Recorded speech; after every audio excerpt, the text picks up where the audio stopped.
Hey everyone, so today is a special day. It is the 2-year update on my student loan journey. So 2 years ago today, I thought to sit down in my kitchen and start telling you about how I got into student loan debt and where I stood with it and how I plan to pay it off. I'm going to continue doing that today, and I've got some actual numbers for you. So to start off, this has been sort of a financial rebuilding year for me for like the last year or a little more than a year. So I didn't make anywhere near as much progress as I wanted to, but I will tell you guys about that.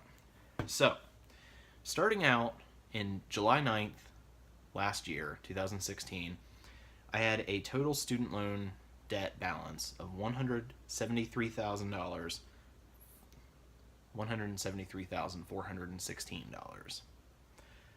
And then today, that balance is $172,988. Now, that doesn't sound like a big change, and it's not. It's a difference of $428.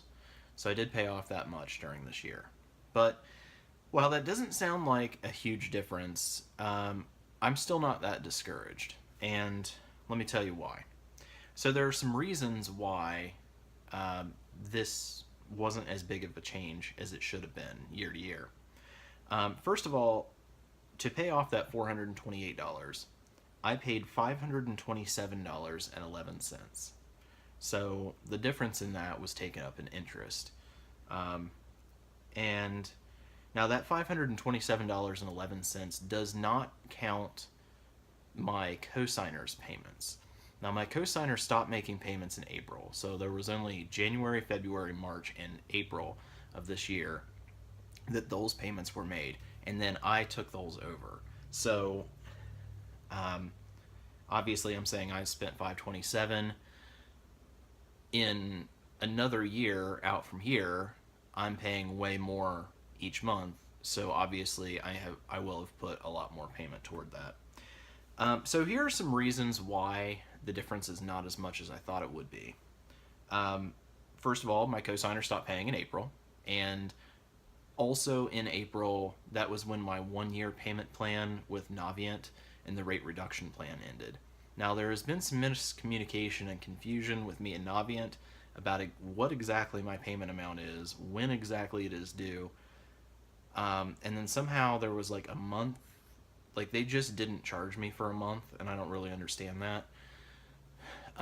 So there's been a few things there that I've got to sort out that kind of contributed to this as well. So at the end of April or maybe beginning of May, I was kicked off that Navient rate reduction plan. One of the things that I need to follow up with is that I sent in my paperwork for it to be renewed, and it wasn't, as far as I can tell.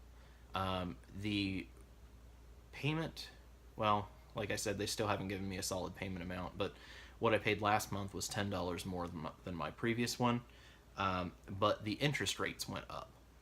Back to the normal interest rates where they were at 1%. So that has impeded progress as well.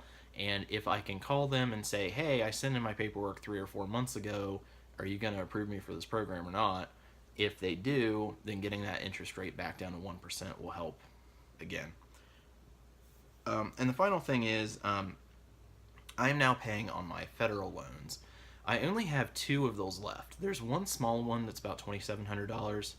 I had paid the one off through Navient, and then I have another one that's like $30,000. It's almost like a consolidation loan, but not exactly. It is seen as one loan balance, and it has one loan payment, but it's actually something like 12 different smaller loans rolled into one, and each one of those loans has its own payment amount and interest rate. I don't really understand it, but that's the way Great Lakes, who is my federal loan lender, that they set that up. So I will be working on paying that off. Now, I just started paying on that in March, meaning that there were no payments on that in January, February, and it's about $69 a month, the payment, 2 payments combined for that one. That is because I'm on a payment plan, but here's one of the downsides to that payment plan.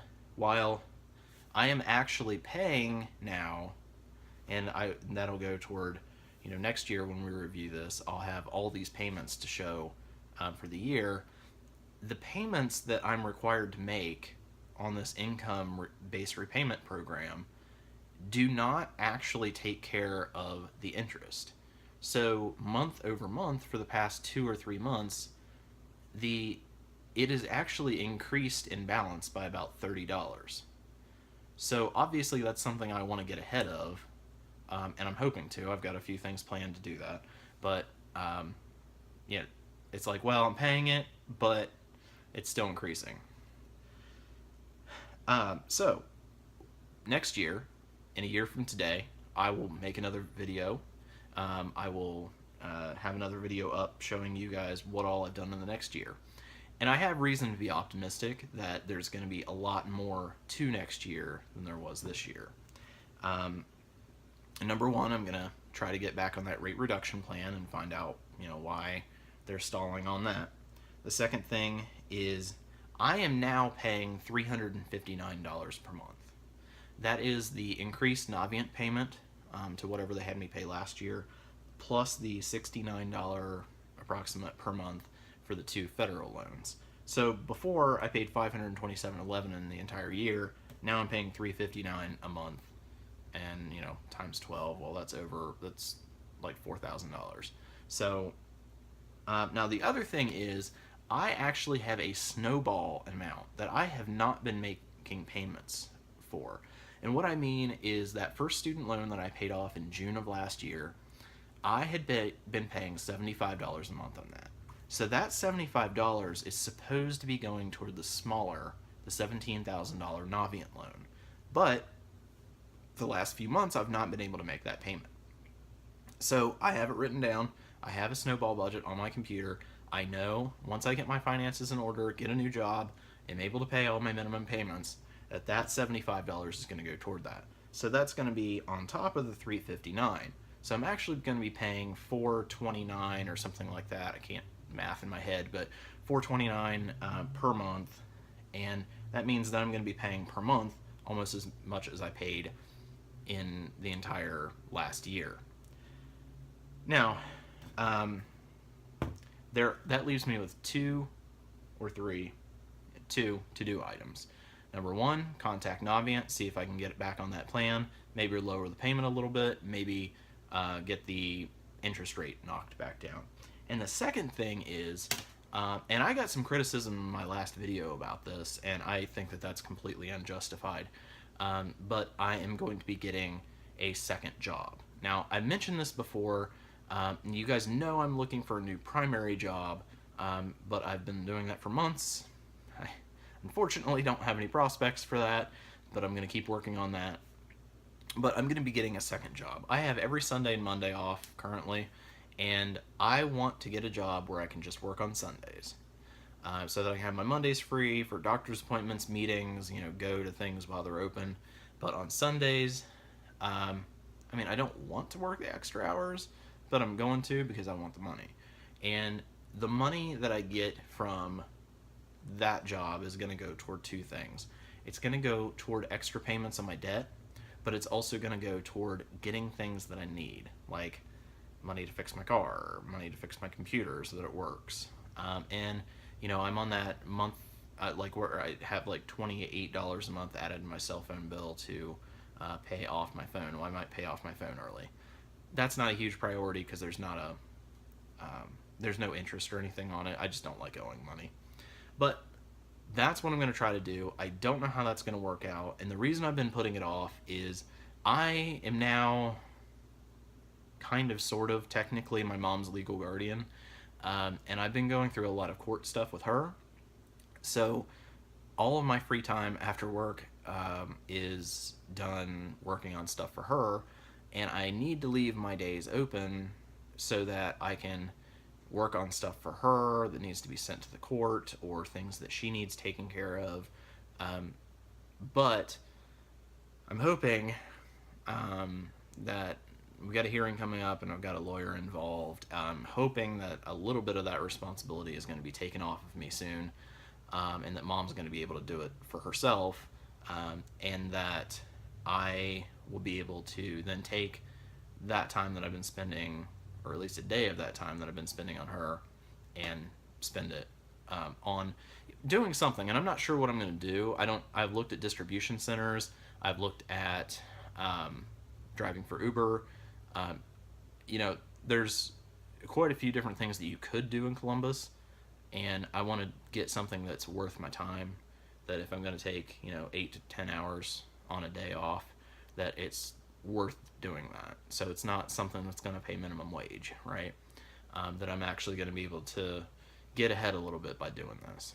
So that is the update from April 2016 to April 2000. I don't even know what month it is. It's July, isn't it? July 2016 to July 2017.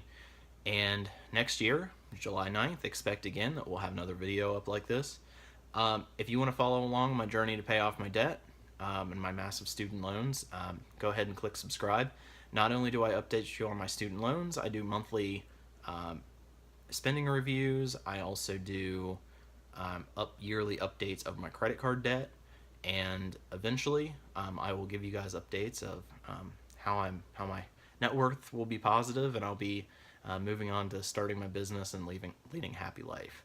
So if you want to follow me on that journey, go ahead and click subscribe. Thank you guys for watching, and stay tuned for more videos. And July 9th next year, I will have another update.